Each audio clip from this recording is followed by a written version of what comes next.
اب جو یہ آخری رکوع آ رہا ہے سورہ مبارکہ کا، اس کے ترجمے سے پہلے مجھے تھوڑی سی تمہیداً کچھ بات عرض کرنی ہے۔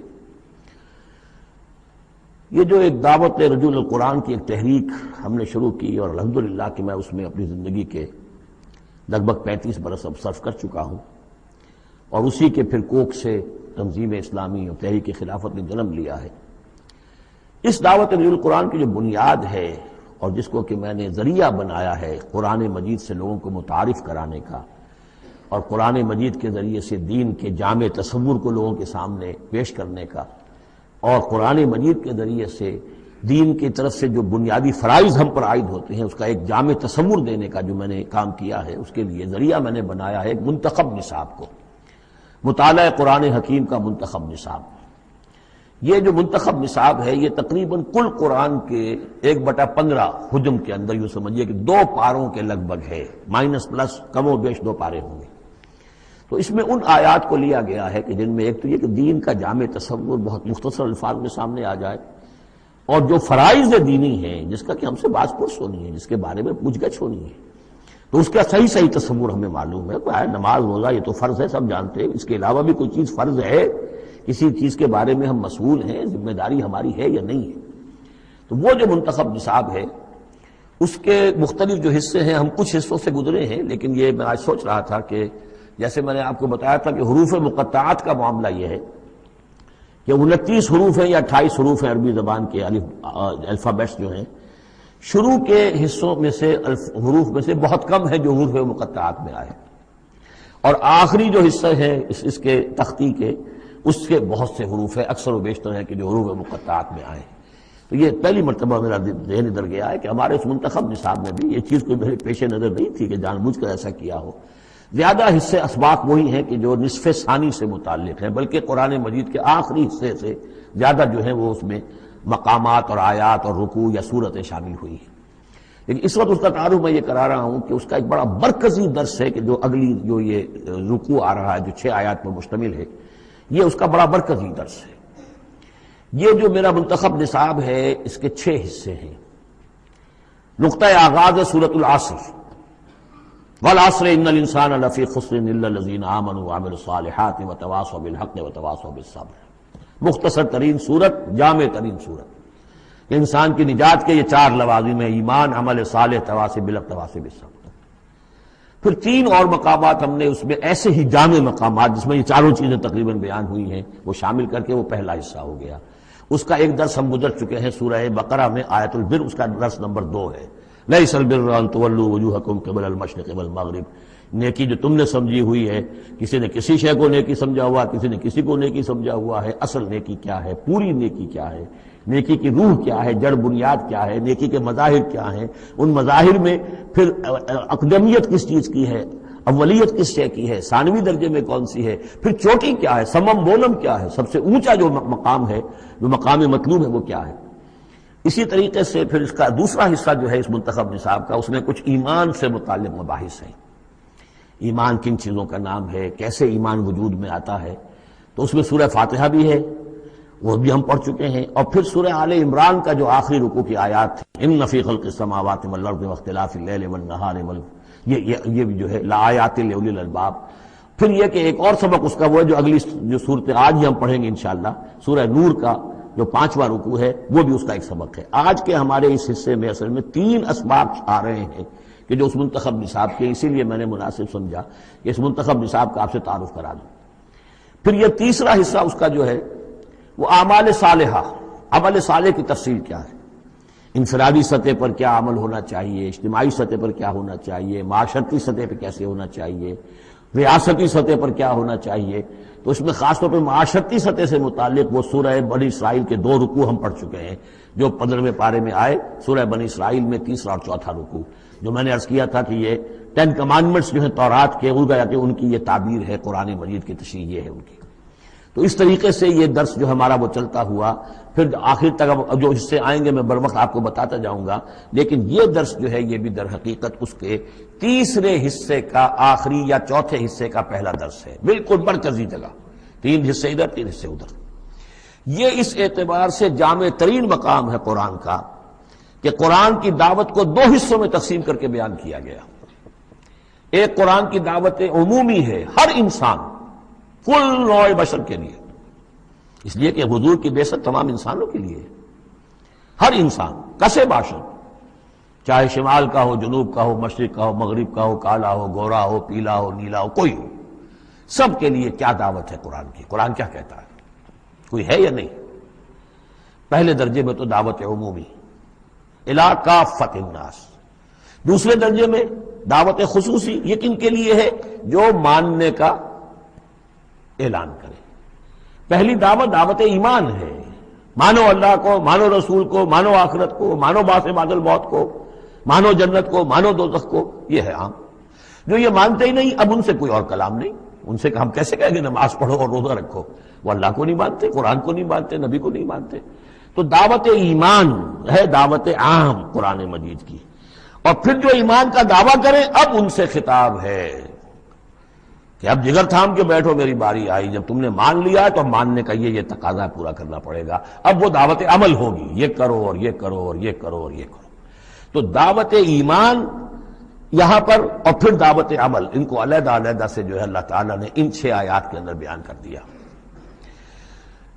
یا ایھا الناس، اب دیکھیے دعوت عمومی کا خطاب ہے، یا ایھا الناس، 4 آیتوں اس کے تابع ہیں، اور آخری 2 آیتوں میں پھر آئے گا یا ایھا الذین آمنوا، پھر وہ اہل ایمان سے جو ایمان کا دعویٰ کریں، مان لیں کہ ہاں ہم نے مانا۔ یا ایھا الناس ضرب مثل فاستمعوا لہ، ایک مثال بیان کی جاتی ہے، ذرا توجہ سے سنو۔ ان الذین تدعون من دون اللہ لن یخلقوا ذبابا ولو اجتمعوا لہ، یقیناً وہ معبود جنہیں تم پکار رہے ہو اللہ کے سوا، یہ بت تمہارے جو، چونکہ جو مخاطب اولین تھے وہ بت پرست تھے، لن یخلقوا ذبابا، یہ تو اس پر بھی قادر نہیں ہے کہ مکھی تک کو پیدا کر سکے، ولو اجتمعوا لہ، یہ جو کعبے میں رکھے ہوئے 360 کے 360 بت مل جل کر بھی ایک مکھی پیدا کرنا چاہے تو نہیں کر سکتے۔ سامنے کی بات تھی، تو صرف شعور دلانا تھا، جیسے حضرت ابراہیم نے بھی ان بتوں کو توڑ کے ذرا انہیں آمادہ کر دیا ایک دفعہ کہ وہ اپنے گریبانوں میں جھانکیں ضرور، ایک دفعہ حقیقت ان پر منکشف ہو گئی۔ اسی طرح یہ مثال دی جا رہی ہے، وَإِن يَسْلُبْهُمُ الذُّبَابُ شَيْئًا، اور یہ تو بات بہت دور کی ہے کہ وہ مکھی کو پیدا کرے، مکھی ان سے کوئی چیز چھین کر لے جائے، ان کے سامنے حلوے مانڈے رکھتے ہو، مکھیاں منمناتی ہیں، وہ تو مکھیاں بھی اڑا نہیں سکتے۔ إِن يَسْلُبْهُمُ الذُّبَابُ شَيْئًا لَا يَسْتَنقِذُوهُ مِنْهُ، تو اسے واپس چھین نہیں سکتے، حاصل نہیں کر سکتے۔ ضَعُفَ الطَّالِبُ وَالْمَطْلُوبُ، بہت کمزور ہے طالب بھی اور مطلوب بھی۔ یہ ان 3 الفاظ میں قرآن مجید کا توحید کا جو عملی لب لباب ہے وہ آ گیا ہے۔ انسان جو ہے، جو بھی کسی بھی درجے میں باشعور انسان ہے، اس کا کوئی نہ کوئی آئیڈیل ہے، آدرش ہے، کوئی نصب العین ہے، جس کے لیے وہ بھاگ دوڑ کرتا ہے، محنت کرتا ہے دن رات۔ تو ظاہر بات ہے کہ وہ آئیڈیل گھٹیا ہوگا تو انسان بھی گھٹیا ہوگا، آئیڈیل اونچا ہوگا تو انسان بھی اونچا ہوگا۔ یہ دونوں چیزیں جو ہے کورسپونڈنگ جائیں گی۔ اگر آپ کا مقصود ہی پست ہے تو ظاہر بات ہے آپ کی اپنی شخصیت بھی بڑی پست ڈیولپ ہوگی۔ مقصود اونچا ہو، بلند، لیکن فرمایا ان کا تو جو مطلوب ہے وہ بھی ضعیف، تو طالب تو اور بھی ضعیف ہوئے۔ جن کا مطلوب وہ بنے ہوئے ہیں کہ جو مکھی تک نہیں اڑا سکتے، تو طالبوں کا کیا حل ہوگا؟ قیاس کن سے گلستان من بہار مرا۔ لیکن یہ وہی مضمون ہے جو سورہ بقرہ میں آ چکا ہے۔ وَمِنَ النَّاسِ مَن يَتَّخِذُ مِن دُونِ اللَّهِ أَندَادًا يُحِبُّونَهُمْ كَحُبِّ اللَّهِ، لوگوں میں سے کچھ ایسے ہیں جو اللہ کے مد مقابل بنا کر کچھ اور چیزوں سے محبت شروع کر دیتے جیسے کہ اللہ سے محبت کرنی چاہیے تھی۔ اصل میں تو انسان کو بنایا گیا کہ لا محبوب الا اللہ، لا مقصود الا اللہ، لا مطلوب الا اللہ، مطلوب اللہ کے سوا کوئی نہ رہے، باقی ذرائع ہیں۔ زندہ رہنے کے لیے روٹی کھانی ہے، محنت کرنی ہے، ہل چلانا ہے، ذرائع ہے، مطلوب نہیں ہے۔ نہ کھیتی مطلوب ہے، نہ دکان مطلوب ہے، نہ پروفیشن مطلوب ہے، نہ ڈاکٹری، نہ انجینئرنگ، کوئی شے مطلوب نہیں، نہ دنیا مطلوب ہے، نہ اولاد مطلوب ہے، مطلوب صرف اللہ۔ یہ ہے توحید کا لب لباب، لا مطلوب الا اللہ، لا مقصود الا اللہ، لا محبوب الا اللہ۔ لیکن جو لوگ یہاں تک نہیں پہنچ سکتے، جیسے جس شخص کو بہت سخت بھوک لگی ہو، اگر اچھی چیز کھانے کو نہیں ملے گی تو برے میں بھی منہ مارے گا۔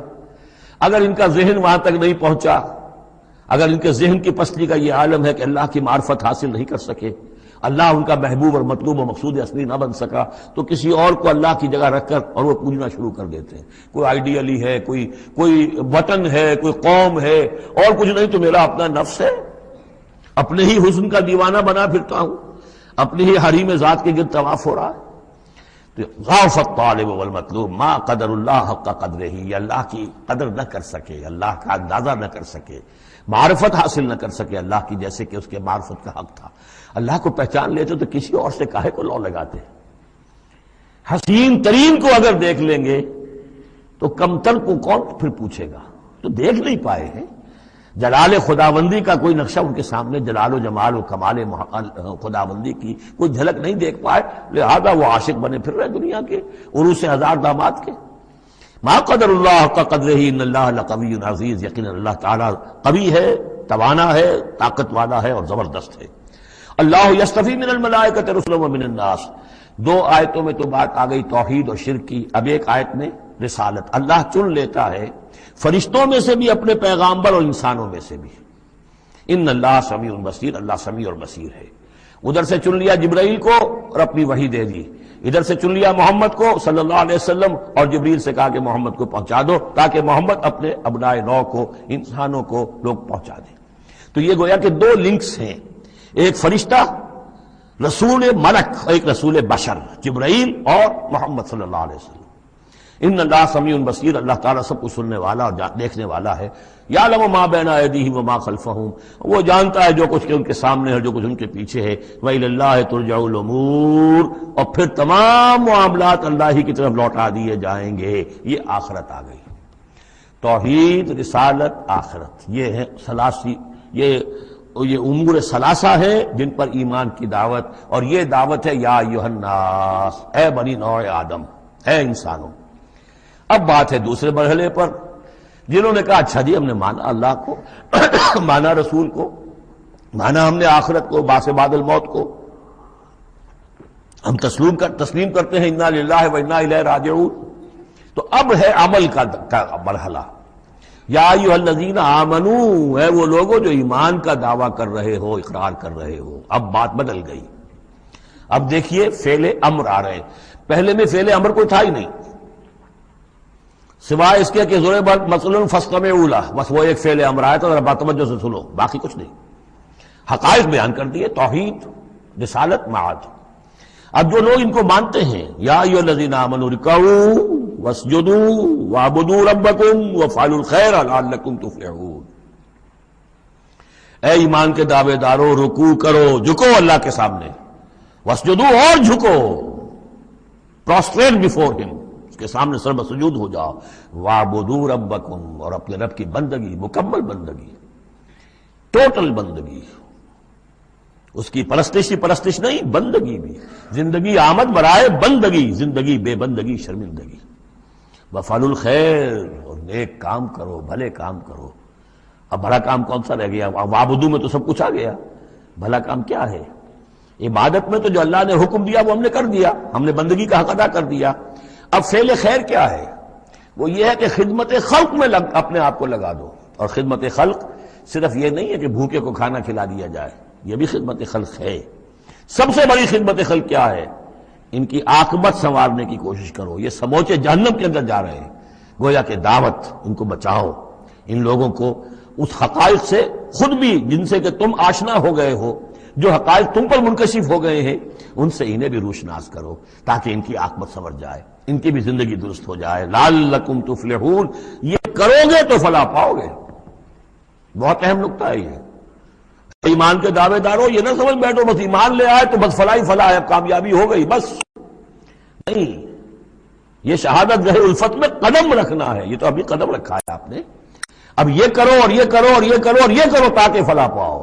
اگر اس کے بغیر اللہ کی توقع کیے بیٹھے ہو تو یہ تمہارا اپنا خیال ہے، وشفل تھنکنگ ہے۔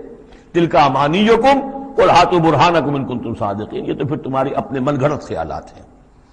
اور اس سے بھی اگلا حکم ہے وجاہدوا فی اللہ حق جہادہ، جہاد کرو پھر اللہ کے لیے جیسا کہ اس کے لیے جہاد کا حق ہے۔ جی نہیں، یہ سجدہ جو ہے صرف حضرت شافعی کے نزدیک ہے، امام شافعی کے۔ وجاہدوا فی اللہ حق جہادہ، اور جہاد کرو اللہ کے لیے جیسا کہ اس کے لیے جہاد کا حق ہے۔ هو اجتباکم، اس نے تمہیں چن لیا ہے۔ کیا مانی؟ اب نبوت محمد پر ختم ہو رہی ہے صلی اللہ علیہ وسلم، اب آئندہ جبریل کسی کے پاس وحی نہیں لائیں گے کہ پھر وہ وحی پہنچائے لوگوں کو، اب یہ کام یہ کہ وہی جو جبریل وحی لائے اور جو محمد نے تمہیں پہنچا دی، اب تمہیں پہنچا دی ہے پوری نوع انسانی کے تک. یہ ہے تیسری لنک، هو اجتباکم. اپنے نصیب پر فخر کرو، اللہ نے تمہیں چن لیا ہے، سلیکٹ کر لیا ہے. یہ بالکل وہی مضمون اب آ گیا جو سورہ بقرہ میں آیا تھا، وَكَذَلِكَ جَعَلْنَاكُمْ أُمَّةً وَسَطًا لِتَكُونُوا شُهَدَاءَ عَلَى النَّاسِ وَيَكُونَ الرَّسُولُ عَلَيْكُمْ شَهِيدًا. وہی مضمون آ رہا ہے، هُوَ اجْتَبَاكُمْ وَمَا جَعَلَ عَلَيْكُمْ فِي الدِّينِ مِنْ حَرَجٍ. اور تمہارے لیے تو ہم نے دین کے اندر کوئی تنگی رکھی ہی نہیں. ملت ابیکم ابراہیم، یہ تمہارے جد ابراہیم ہی کی ملت ہے. هُوَ سَمَّاكُمُ الْمُسْلِمِينَ، اسی نے تمہارا نام مسلم رکھا ہے. اللہ نے تمہیں اس مسلم کا خطاب دیا ہے. حضرت ابراہیم نے بھی یہی کہا تھا، ربنا وجعلنا مسلمین لک ومن ذریتنا امۃ مسلمۃ لک، ہماری امت میں سے بھی ایک امت مسلمہ اٹھائی ہو. من قبل وفی ھذا، اس سے پہلے بھی اور اس میں بھی. لیکون الرسول شہیدا علیکم وتکونوا شہداء علی الناس، وہی مضمون جو سورہ بقرہ میں تھا، وکذالک جعلناکم امۃ وسطا لتکونوا شہداء علی الناس ویکون الرسول علیکم شہیدا. فرق کیا ہے؟ وہاں پہلے امت کا ذکر ہے پھر رسول کا ذکر، یہاں پہلے رسول کا ذکر ہے پھر امت کا ذکر. لِيَكُونَ الرَّسُولُ شَهِيدًا عَلَيْكُمْ وَتَكُونُوا شُهَدَاءَ عَلَى النَّاسِ فَأَقِيمُوا الصَّلَاةَ. بس اس کو اپنی پوری طرح سمجھنے کے بعد اب بسم اللہ کرو، قدم آگے بڑھاؤ. تو سب سے پہلے قدم کہاں بڑھاؤ گے؟ فَأَقِيمُوا الصَّلَاةَ وَآتُوا الزَّكَاةَ، نماز قائم کرو، زکوٰۃ ادا کرو. واعتصموا باللہ، اور اللہ کے ساتھ چمٹ جاؤ، اللہ کے دامن سے وابستہ ہو جاؤ. ہوا مولاکم، وہ تمہارا مولا ہے، مددگار ہے، پشت پناہ ہے، حمایتی ہے. فنعم المولا ونعم النصیر، کیا ہی اچھا ہے حمایتی اور کیا ہی اچھا ہے مددگار. بارک اللہ لی ولکم فی القرآن العظیم ونفعنی وإیاکم بالآیات والذکر الحکیم.